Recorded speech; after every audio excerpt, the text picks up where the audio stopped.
آدمی ہر قسم کے حالات سے گزرتا ہے. کبھی اپنے قلب میں سرور اور خوشی محسوس کرتا ہے، کبھی غمگین بھی ہوتا ہے. دونوں توأم ہیں، جڑواں ہے. ایک وقت میں غم ہے، ایک وقت میں سرور ہے. تو پوری سبھی کی زندگی خود نبی اکرم صلی اللہ علیہ وسلم متعلق آتا ہے کہ آپ منہ پورا کھول کے نہیں کہا کے طور پر کبھی ہنسے ہی نہیں. بین خوف و رجا، خوف ہے تو ذرا اس کے اندر اداسی ہوگی، افسوس ہوگا. رجا ہے تو خوشی ہوگی. عام طور سے یہی حالات ہوتے ہیں. اللہ تعالیٰ ہم سب لوگ ان دونوں میں اعتدال اختیار کرنے کی توفیق بنوا ہے. نہ خوشی مطلوب ہے، نہ غم ہی غم. علماء کہتے نہیں، وہ اس حالت میں بھی آؤ تاکہ اعتدال باقی رہے. بہرحال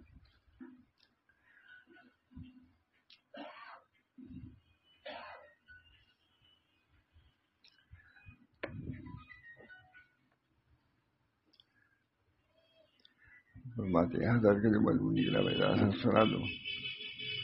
اسی طرح سے جو گناہگار کی انابت اور خوف کے کسی متصف ہو، وہ درجہ میں عابد سے بڑھ گئے. خوف بھی ہے، کیا معاملہ ہوگا وہاں. رجا بھی ہے کہ اللہ کریم ہے، اللہ تعالیٰ ہمارے ساتھ نرم ہی معاملہ فرمائے گا.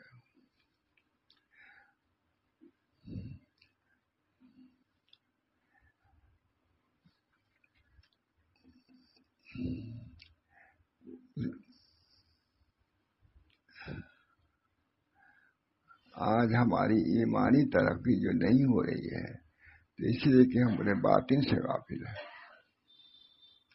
باطن کا کیا حال ہے، اللہ سے تعلق ہے کہ نہیں ہے. اگر یہ رہے تو پھر دین کی حالت اچھی رہے گی. آج ہماری ایمانی ترقی جو نہیں ہو رہی ہے تو اسی لیے کہ ہم اپنے باطن سے غافل ہیں. اور پہلے لوگوں نے جو ترقی کی ہے تو اس لیے کہ ان کی نظر اپنے باطنی اعمال پر بھی ہوتی تھی. ہمارا دل کیسا ہے، اس کے اعمال کیسے ہیں، اس وجہ سے ان کی اصلاح ہوتی رہتی تھی، غفلت نہیں ہوتی تھی. اور باطنی اعمال کا یہ حال ہوتا ہے کہ لوگ تو اس کو عمل سے عاری سمجھتے ہیں اور وہ اندر اندر کام کرتا رہتا ہے. بس یہی خوف اور انابت ہی ہے جس سے قلب میں جاگوزی ہو جائے گی تو اس کو چین نہ لینے دے گی. دل میں اللہ کی محبت آ جائے گی، آخرت کا خوف پیدا ہو جائے گا. تو پھر اس طریقے سے وہ خوش و خرم نہیں رہ سکتا. اس کے دل میں تھوڑی سی غم کی کیفیت بھی ہوگی. جس کے قلب میں جاگوزی ہو جائے تو اس کو چین نہ لینے دے گی. اللہ تعالیٰ کے خوف سے اپنے قلب و جگر کو اس شخص نے خون کر دیا، مگر کسی دوسرے شخص کو اس کی اطلاع بھی نہیں ہوتی. ایک آدمی اللہ کے خوف سے ڈرا جا رہا ہے، بھولا جا رہا ہے، مگر دوسرے کو کیا خبر کیا ہے. چنانچہ مومن کے قلب میں خوف و رجا ہر وقت موجود ہوتی ہے. اللہ کے عذاب سے، ان کی ناراضگی سے خوف رہتا ہے اور اللہ کی رحمت سے امید بھی رہتی ہے. دونوں کے درمیان مومن چلتا ہے. اگر صرف خوف ہی خوف ہو تو آدمی مر جائے گا، اور رجا ہی رجا ہو تو بگڑ جائے گا. شیخ جو دونوں کے درمیان رکھتا ہے. ایک سے خانقاہ بہت رو رہے تھے، تھانہ بہن کی خانقاہ میں سب لوگ جو فلاں عالم ہے رو رہے ہیں. سب لوگ پریشان کی اتنا، خانقاہ پوری پریشان ہو گئی کہ اتنا رو رہے ہیں. حضرت تھانوی نے بلایا، کہا کیوں رو رہے ہو؟ کہا اللہ کے خوف سے رو رہا ہوں. کہا اللہ تمہاری خوف کے محتاج ہے، تم کو ایسے خوف کی کیا ضرورت ہے، درمیان میں رہو. ٹھیک ہو گیا. تو ہمارے حضرت فرماتے تھے کہ دیکھیے اتنی ہی سے انہوں نے ٹھیک کر دیا ماتھانوی نے. ہم لوگ سب پریشان تھے کہ رو رہے ہیں، چلا رہے ہیں، کون ان کو چپ کرا سکتا ہے. وہ کہتے تھے میں خوف آخرت سے رو رہا ہوں. کوئی کہے کہ نہ رو خوف آخرت سے. انہوں نے کہا کہ کیوں رو رہے ہیں؟ حضرت تھانوی بلایا خانقاہ میں، کہا کیوں اتنا رو رہے ہو؟ کو اللہ کے خوف سے، اللہ کے عذاب کے خوف سے۔ کہا اللہ کا خوف تمہارے لیے ہے؟ بھائی اتنی ہی سے ان کا قبض جو تھا وہ ٹوٹ گیا، حالت درست ہو گئی۔ تو ہمارے حضرت فرماتے تھے کہ سب تو کر لو گے، یہ بھی کر سکتے ہو تھا، یعنی اپنے لوگوں سے خلفاء سے پوچھتے تھے کہ حضرت تھانوی نے ایک جملے میں ان کی درست کر دیا، جو خوف کا غلبہ تھا، بےتاب تھے، مرے جا رہے تھے، ختم ہو گیا وہ، سمجھ گیا یہ حضرت۔ تو یہ بھی فرماتے تھے ہم لوگوں سے کہ کیا یہ بھی کر لو گے تم؟ انہوں نے ایک جملے میں اس حال کو بدل دیا حضرت تھانوی نے، تم بھی کر سکتے ہو، مطلب ان کا کمال تھا کہ روتے ہوئے آدمی کو مطمئن کر دیا انہوں نے۔ بہرحال چنانچہ مومن کے قلب میں خوف و رجا ہر وقت موجود ہوتی ہے، ڈر بھی ہے کیا ہوگا، رجا بھی ہے کہ اللہ ارحم الراحمین ہے، ہمارے ساتھ ہے، رحم کا معاملہ فرمائے گا، اور اسی کی وجہ سے وہ اپنے دماغی توازن کو ٹھیک رکھتا ہے۔ خوف کی وجہ سے دماغ میں پستی آئی، رضا کی وجہ سے قوت آ گئی۔ اگر طاعات سے عجوب کا کوئی خیال ہوا تو خوف کو اپنے پیش پورا سلوک ہے، اتنے میں حضرت بیان کر رہے ہیں ماشاء اللہ صاحب۔ اگر خوف سے اگر طاعات سے عجوب کا کوئی خیال ہوا کہ میں بزرگ ہو گیا تو خوف کو اپنے پیش رکھتا ہے، اور اگر خوف و یاس کا غلبہ ہوا تو رضا کو مد نظر رکھتا ہے، اس وجہ سے اس کا توازن ٹھیک رہتا ہے۔ بھائی اللہ تعالیٰ اگر منتقم ہے، عذاب دینے والے بھی ہیں، تو معاف فرمانے والے بھی تو ہیں، رحم کرنے والے بھی تو ہیں، اس سے طبیعت میں اعتدال پیدا ہو جاتا ہے۔ اگر خوف و یاس کا غلبہ ہوا تو رضا کو مد نظر کر لیتا ہے۔ اسے آپ نے سنا ہوگا کہ ایمان و بین الخوف و رجا، ایمان خوف و رجا کے درمیان میں ہے، مطلقاً خوف رہتا ہے۔ ایک صاحب خانقاہ بہت رو رہے تھے، تھانہ محل میں بہت رو رہے تھے، سب لوگ پریشان۔ ہر نے بلایا کیوں اتنا رو رہے ہو؟ کہا دوزخ کے خوف سے۔ کہا خالی تمہیں کو تو خوف ہے، یہ لوگوں کو خوف نہیں ہے کیا؟ ختم ہو گیا، حال جو تھا ختم ہو گیا۔ اتنا جو رو رہے تھے بالکل بے قرار تھے، کیا دوزخ تمہارے لیے ہے کیا؟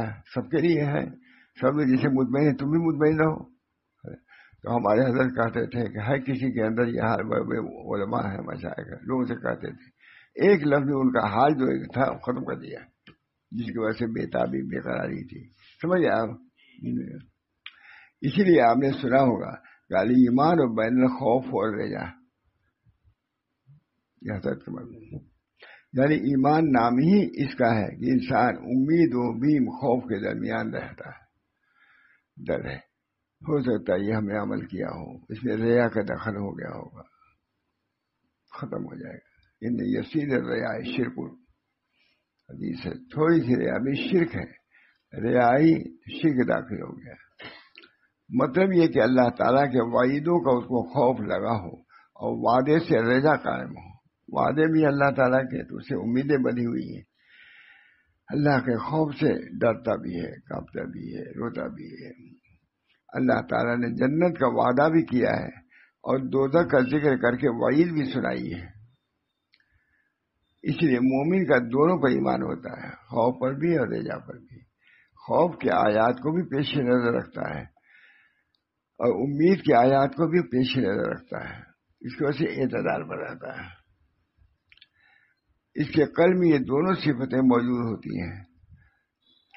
حضرت مولانا محمد علی موگیری رحمہ اللہ جو بہت زبردست عالم تھے، کتنی تعریف کر رہے ہیں، نقشبندی بزرگ ہے، حضرت مولانا محمد علی صاحب موگیری جو بہت زبردست عالم تھے اور حضرت مولانا فضل الرحمان کے خلیفہ بھی تھے۔ مجھ سے کسی نے دریافت کیا کہ مولانا مزاج کیسا ہے؟ فرمایا کہ بھائی مومن کا کیا مزاج پوچھتے ہو، دنیا میں تو بین الخوف ہو رہے جا رہتا ہے، خوف بھی ہے ڈرتا بھی، ہماری کیا معاملہ ہو، امید بھی رکھتا ہے کہ اللہ تعالیٰ اپنے رحم و کرم سے ہم کو عذاب نہیں دے گا، یہ بھی۔ اور جو سے خوف و رجا کے درمیان ہو اس کا مزاج ہی کیا ہے؟ مزاج کا حال تو اس وقت بیان کیا جا سکتا ہے جب دخول جنت کی بشارت سن لیں، تب اطمینان ہوگا۔ سبحان اللہ، کیا کیسا عمدہ عالمانہ اور صوفیانہ جواب دیے، ماشاء اللہ صاحب لکھ رہے ہیں، سبحان اللہ کیسا عمدہ عالمانہ اور صوفیانہ جواب دے رہے ہیں۔ علماء نے اس جواب کو بہت پسند فرمایا ہے۔ علماء نے غرض مومن کے قلب میں خوف و رجا کی صفت برابر ہی سی رہتی ہے۔ خوف ہے اللہ کے عذاب سے، رجا ہے اللہ کی رحمت سے۔ اللہ ہم سب لوگ کا حال ہی بنائے، اسی حال کو پیدا کرنے کے لیے مشائخ کے پاس ایک صاحب گئے حضرت تھانی کے، بہت رو رہے تھے، پوری خانقاہ رونا، سب لوگ پریشان رو رہے ہیں۔ بلائے ان کو، کہا کیوں رو رہے ہو اتنا؟ کہا دوزخ کے خوف سے۔ کہا دوزخ تمہارے لیے بنی ہے کیا خالی؟ وہ ان کا قبضہ دور ہو گیا، پر مطلب جو ایک حال تاری تھا خوف کا، اس میں اعتدال آ گیا۔ ہم نے قدیم میں سنا حضرت سے، تو ہم لوگ خطاب کر کہتے ہیں تم بھی یہ کر سکتے، تم لوگ جو انہوں نے کیا۔ مطلب مشائخ کو اللہ تعالیٰ اس فن میں مہارت دیتا ہے، علاج ہے یہ۔ آج بمبئی سے ایک شخص کا خط آیا ہے، یہاں سے جانے کے بعد اپنے تاثرات کا ایک شعر ادا کیا ہے، بے رونقی جمود تعطل سکوت مرگ، ایسا ہے کائنات کا نقشہ تیرے بغیر۔ حضرت کو تاثر لکھا ہے، یہ انہوں نے لکھا ہے۔ میں کہتا ہوں بھائی جس قلب میں خوف و رجا متمکن ہو اور باہم دونوں تلاطم پذیر ہوں، کبھی یہ غالب اور کبھی وہ غالب، تو اس میں بڑا سکون اور سکون کا ہمیشہ مطمئن امید آئے گی تو دل بہل جائے گا، خوف آئے گا، خوف عذاب۔ بہرحال کلام طویل ہو گیا، میں یہ کہہ رہا تھا کہ خوف اور رجا یہ دونوں قلب کے صفات ہیں اور باطنی اعمال ہیں۔ ہو سکتا ہے کہ ایک شخص اس باطنی عمل سے متصل ہو، وہ بظاہر طاعت وغیرہ میں اس میں کمی ہو، بہت زیادہ طاعت نہیں کرتا، لیکن دل اس کا متاثر ہے، دقت والا ہے۔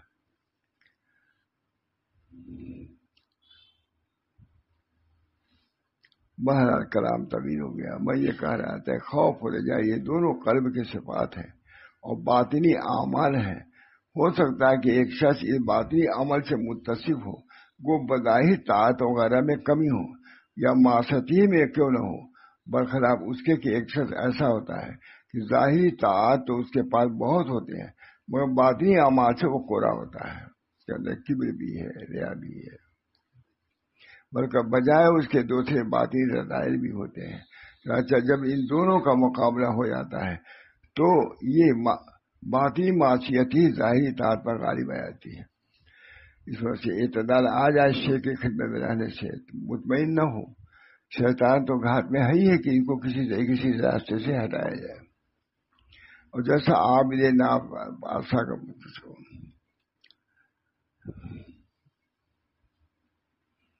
عابد کی رعائی عبادت کا اس کے وجوب و دینداری نہ کرے، گنہگار سے رجا۔ اسے پسندیدہ یہ ہے کہ قرآن شریف میں اللہ تعالیٰ نے رجا کا بھی بیان کیا ہے اور خوف کا بیان کیا ہے، دونوں کے درمیان میں رہو، یہی طریق ہے اور یہی اسلم ہے، یہی سالم طریقہ ہے۔ اللہ ہم سب کو اعتدال پر رکھے اور اللہ تعالیٰ اپنے طریق پر چلائے، اللہ تعالیٰ اس کو قبول فرمائے اور ہماری اصلاح فرمائے۔ ربنا تقبل منا انک انت السمیع العلیم برحمتک یا ارحم الراحمین، بحرمت سیدنا نبی کریم صلی اللہ علیہ وسلم۔ ہمارے بھائی چھوٹا تھا، 10 سال چھوٹا تھا، رات ہی انتقال ہوا نا، رات ہی انتقال ہوا۔ ہم لوگ تو بہت پریشان تھے، لیکن اللہ تعالیٰ سے ضرور دعا کیجیے ہمارے بھائی کے لیے کہ اللہ اس کی مغفرت فرما دے۔